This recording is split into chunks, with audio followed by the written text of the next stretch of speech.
this brings us to our modern battlefield, because today's war is fought in the heart.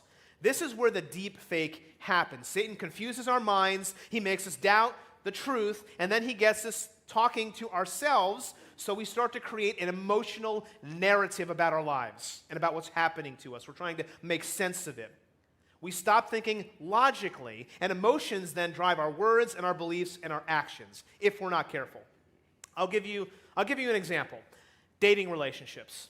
Okay, some of us, you might be dating right now, and you know it's hard. Maybe, have you ever tried online dating in your life? Right? There's a prime example of a deep fake possibility. Did you ever go on a date with somebody who misrepresented themselves? Others of us, we've dated in the past, and I'll wager at some point in our lives, we've been in a bad dating relationship. And yet, even though we knew it was a bad dating relationship, we should have moved on, we stayed in that relationship much longer than we should have. Even though people were telling us to get out of it, we didn't want to break up. Why? Because it's emotional. Have you ever tried to break up with somebody logically? I'll send you a meeting invite with the subject, breakup conversation. Now imagine you did that, and then imagine the person accepted it and showed up, and you said, all right, let's do this logically, okay? I got 5 reasons why we shouldn't see each other anymore. And then you start walking systematically through them, the other person listens, and then imagine the other person says, all right, that makes good logical sense. Best wishes. You shake hands and you leave. No! It never happened. No, emotions are so powerful, most of us just opt to say, you know what? It's not you, it's me. I'm working on myself. I need some time. See, my point is, we make bad decisions because our emotions capture our hearts, and Satan knows this. Spiritual warfare is not just a battle of the mind, it's a battle of the heart. Here's the truth. If we don't stop Satan's lies in our minds, by the time they get to our hearts, they are harder to dislodge. The emotional narrative is wedged in there, and it's really hard to let go.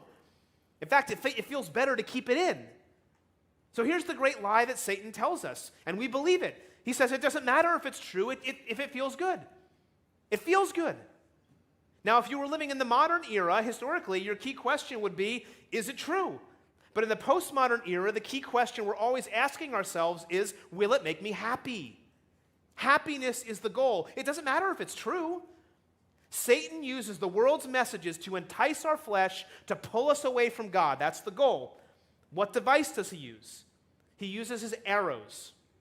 What are his arrows? Now, what do I mean by that? Well, in their book, The Sacred Romance, John Eldredge and Brent Curtis very famously introduced this idea that our lives are a grand story with an enemy. And the way this enemy, Satan, attacks us is by lodging arrows in your heart, and it's manifested in what they call sentences we live by. What are the sentences that you live by? Oh, we all have them. Maybe it's, nobody respects me. You know, during your early years, perhaps your parents never listened to you, and you started to believe that you're not worthy of respect, and so you start to live out of that. I'm going to prove that I'm worthy of respect, because nobody really respects me. I'm not beautiful. No one affirmed you when you were younger, so you started to believe that you were ugly, or no one would ever want to be with you. If you want it done right, you got to do it yourself.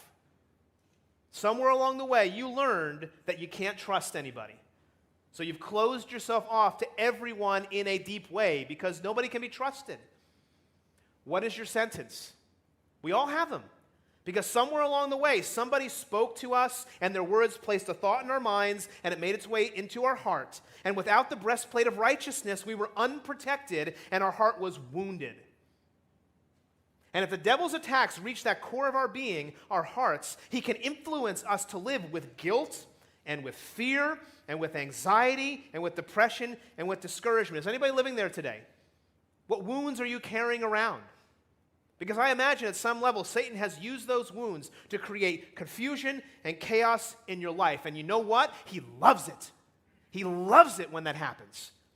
Now, if that's you today, I want to encourage you to get up and fight back. I want to invite you to focus on the breastplate of righteousness right now. You got to put it on because it is the protection and it's the healing that your heart needs today. Because I want to remind you that the battle has already been won. So how do we use